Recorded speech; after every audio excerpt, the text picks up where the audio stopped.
like digital illustrators. Like as in sobrang dami po talaga, lalo na po sa Twitter. Mas active nga po yung mga digital illustration sa Twitter than Instagram. At saka po yung kumbaga yung following doon.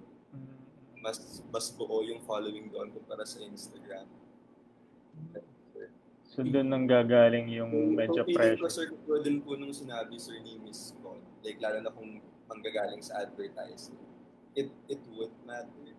So para bang it could be a way of the kids din po to para bang navigate through the art world. Kumbaga, baka yun yung paraan po nila, baka yun yung proseso nila na binibigyan niyo po ng halaga kanina. Baka it's just our own way of that's our creative process, sir. Baka yun lang po talaga siya as it is. Okay. Yeah. Very... Kahit ako, nag-struggle din ako dyan kasi nung nag-aaral ako, meron akong prof na, ba't pa iba-iba yung gawa mo? Hindi ka makikilala na niyan. Parang gano'n. May nagsabi sa akin ng gano'n. Tapos, hindi ikaw yun, sir. Tapos, meron ding isang established artist na nagsabi na, bakit ganyan, iba-iba yung gawa mo, parang gano'n, wala kang consistent na style. So parang, what do you call this? Try not to be too focused on finding my own style. Yung nga, nagpo-focus na lang ako dun sa proseso. Tsaka yung discoveries. Kasi yun yung mas importante. Instead of, as compared to your focus on the art object. Yeah, the last question is, what role does the artist play during this time of pandemic? Go, Hana? Isasalta ka ba, Hana? Yes. I think role natin siguro is yung paggawa ng about what's happening today. Kumbaga magkwento tayo ng art.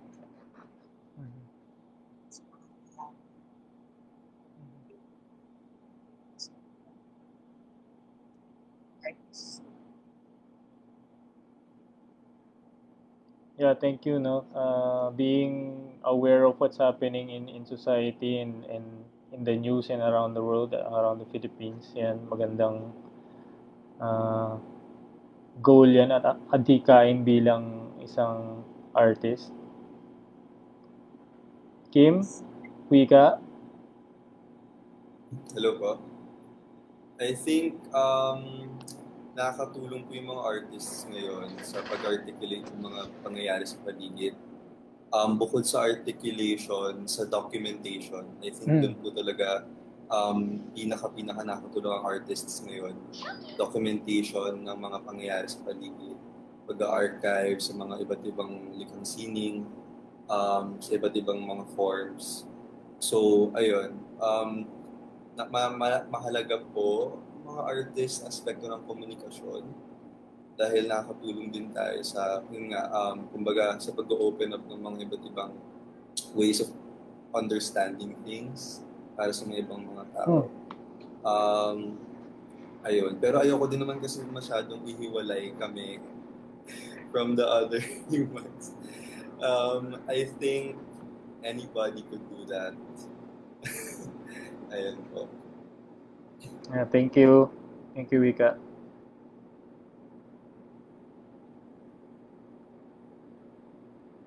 So, yeah, maganda yung tinatch topic niya doon about documentation, no? Kasi yung mga works natin, especially the powerful works will become like iconic works or remnants na rin of history. Na pwede nating balik-balikan. Ano nga ba nangyari noong 2020, di ba? Anyone else? Kim? Sir John B? Nubia?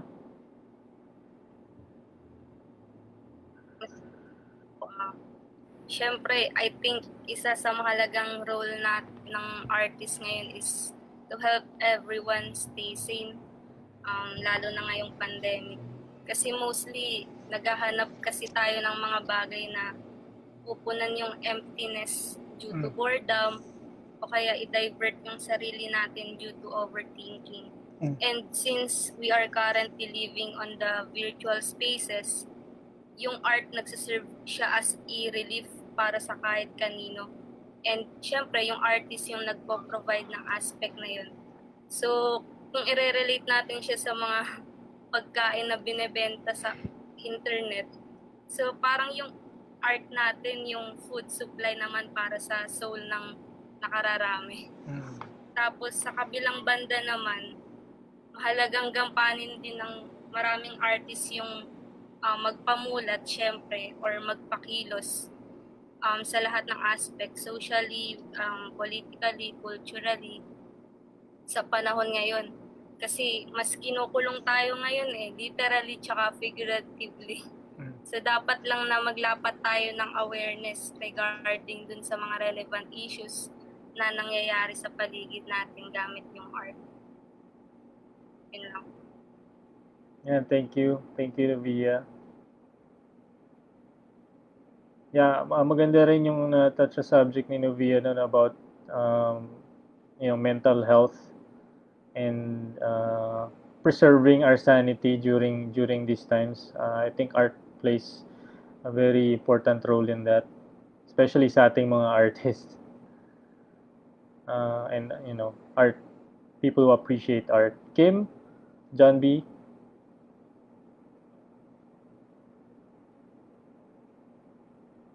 No? Si Sir. Ayun, nasabi na siya lahat. So, ayun nga.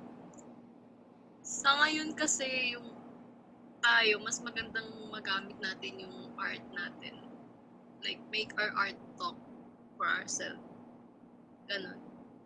Parang, so especially ngayon na magagamit natin yung artwork natin kasi parang especially on social media kasi parang hindi ka nga makakapagsalita ngayon ng yun nga ng kung ano parang literal ayun so pwede nating magamit yung artwork natin and then at the same time ano na rin siya parang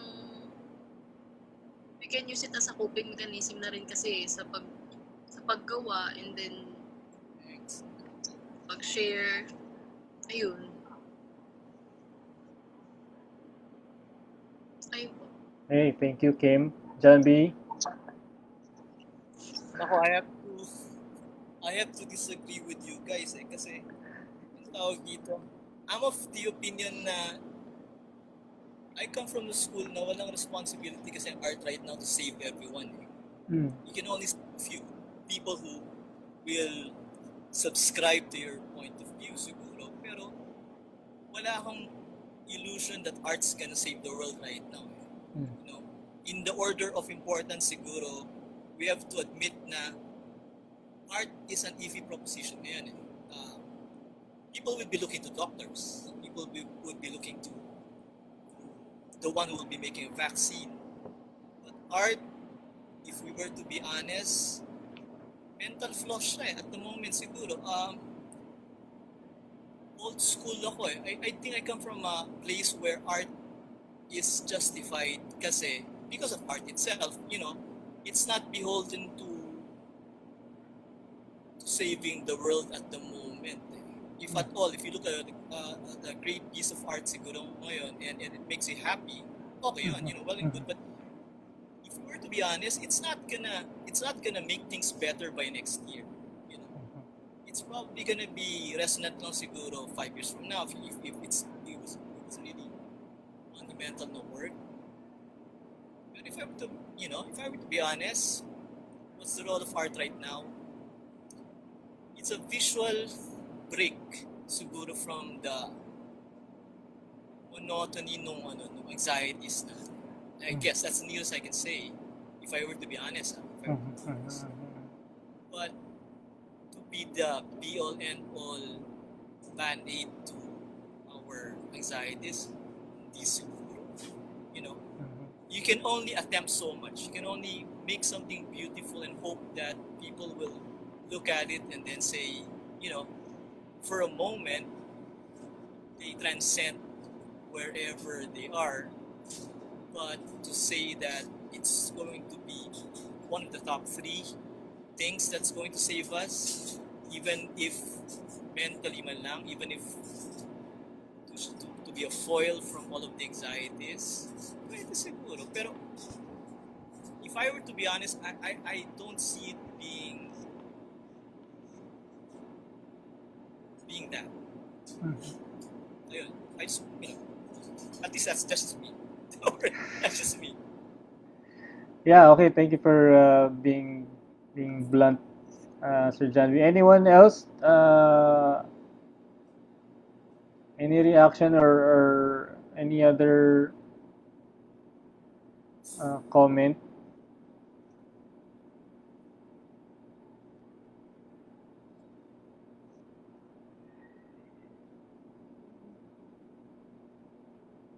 Siguro partly yung sinabi ni Sir Jambi, no, sir?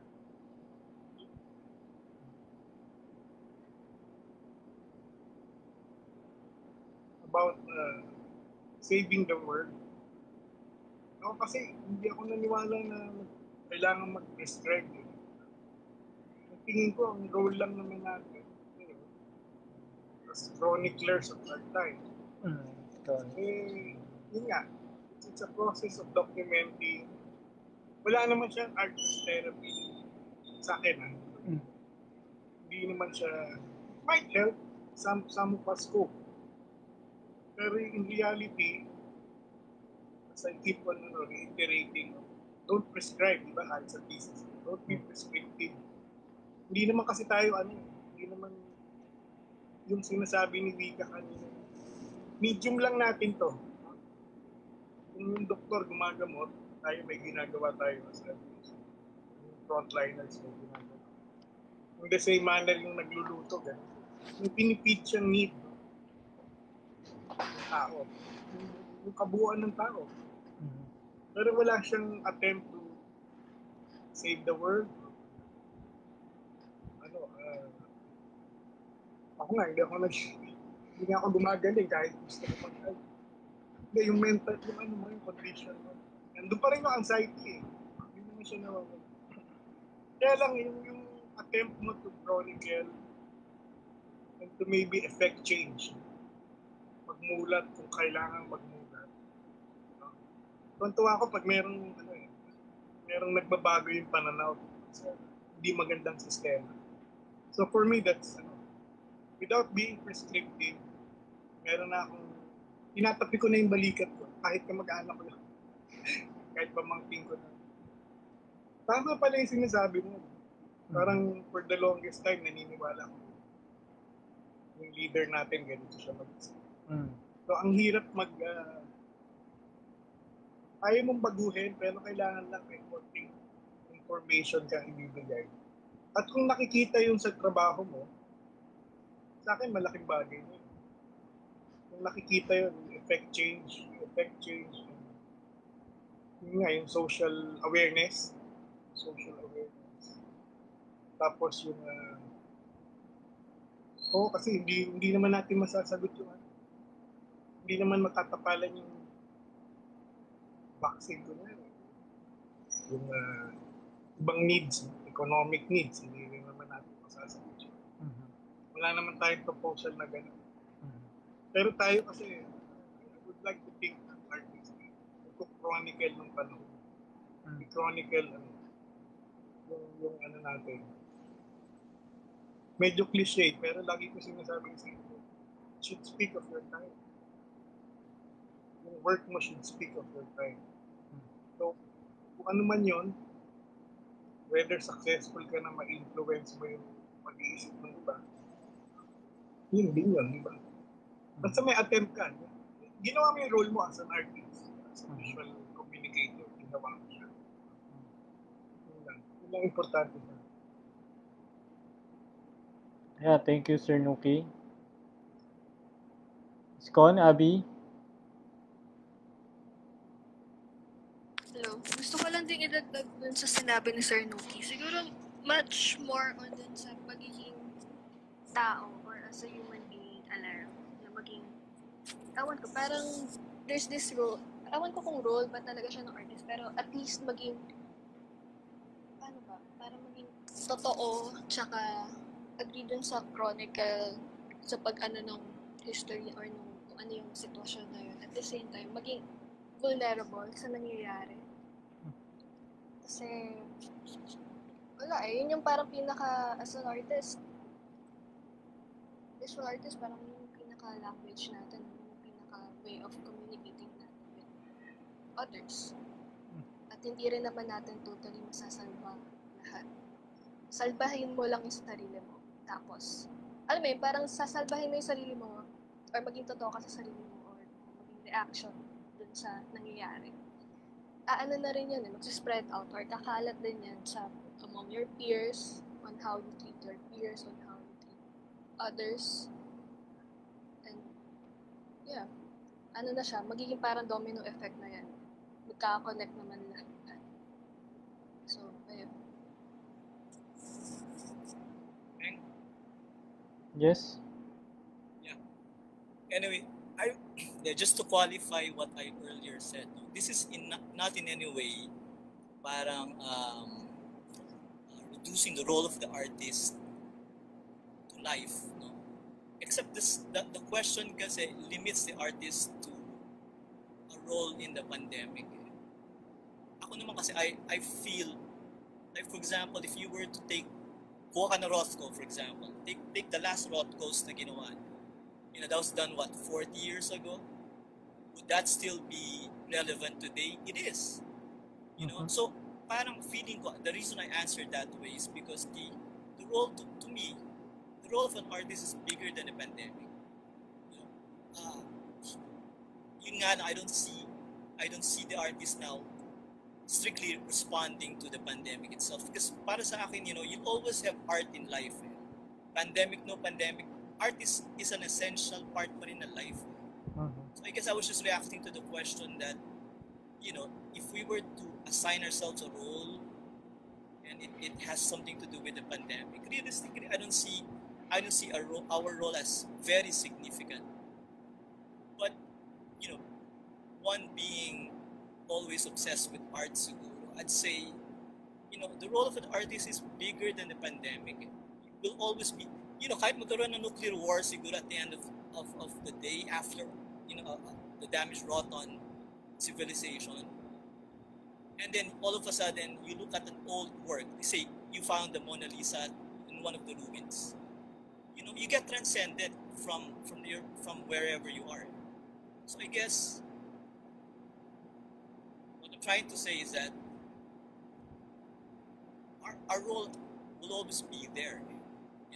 My answer siguro nung I needed to qualify was in reaction to how limiting it is na parang, and at the same time trying to arrogate onto ourselves, the role na, we're gonna make some change, na parang we'll always have a bigger role than most people. I mean, I hold artists, sabi ko nga when no high school ako, you're the nearest thing to God.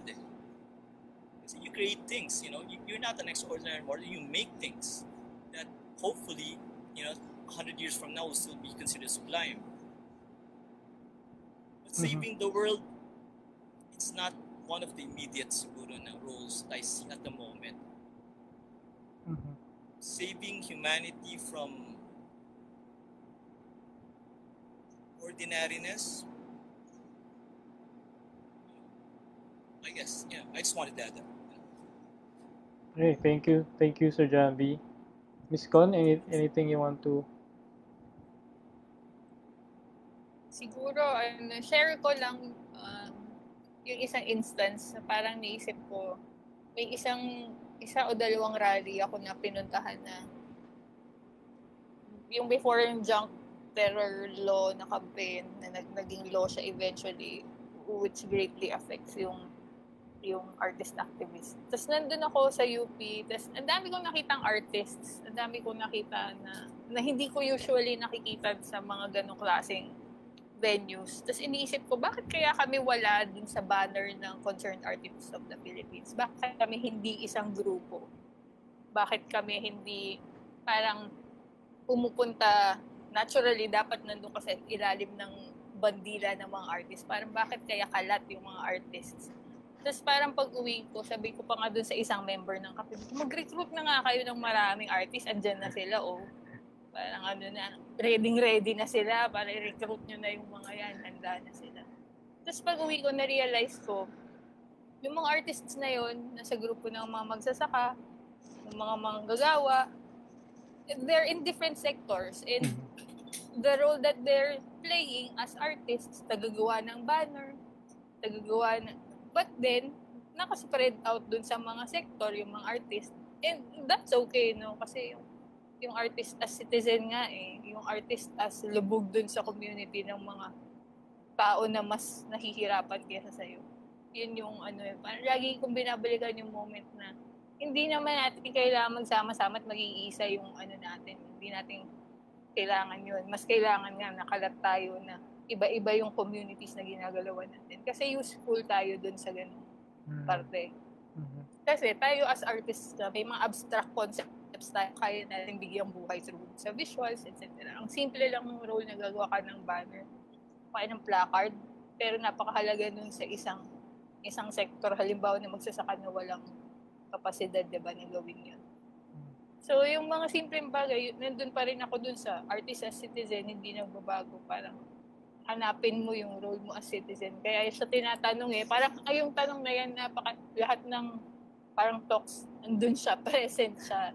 Minsan nakakapagod siyang sagutin. Pero, yung iniisip ko na lang parang, bakit order ng milk tea yung taong naka-quarantine, no? Parang ganun na lang din Yung usapan ng essential to non-essential, parang milk tea lang din yan, ganyan. Bakit essential? Kasi food siya, pero bisyo siya. Correct. So, I think, immediate, hindi siya immediate, pero ang dami bumibili ng art, ang dami nakakabenta. So, within the pandemic, may isang major na nabenta sa auction. So, yung mga ganong reality na napaka-contradicting. So, hindi talaga natin parang hindi makukulong sa isang konsepto yung buhay ng artist at definitely yung role ng artist. So, babalikan mo na lang, mabuti ka bang kapatid o asawa at anak, parang ganun. So, yung sinasabi na nga ni Abby na just to be human. Kasi yun din naman yung pagbuo yung pagiging artist, kung ano ka, yung identity mo, yung consistency in style na pinoproblema natin. Kasama din yun sa pagbuo ng pagkatao, I think mag-arrive ka dun talaga kapag you as a person na kuha mo na yung footing mo kung ano ka ba talagang klaseng tao. Tapos surprisingly, magmamanifest yun dun sa trabaho mo. Wow, super ganda. Para akong nag-seminar ng libre. Dami ko ng talk natin, non-obvious guys. Ayun, thank you very much guys. Very malaman yung mga sinasabi niyong lahat. I think very, very informative nitong tong discussion na to. I would like to extend on behalf of the Karitela team, Kim, Hannah, John B, and myself, our sincere appreciation for coming out and supporting our maiden effort.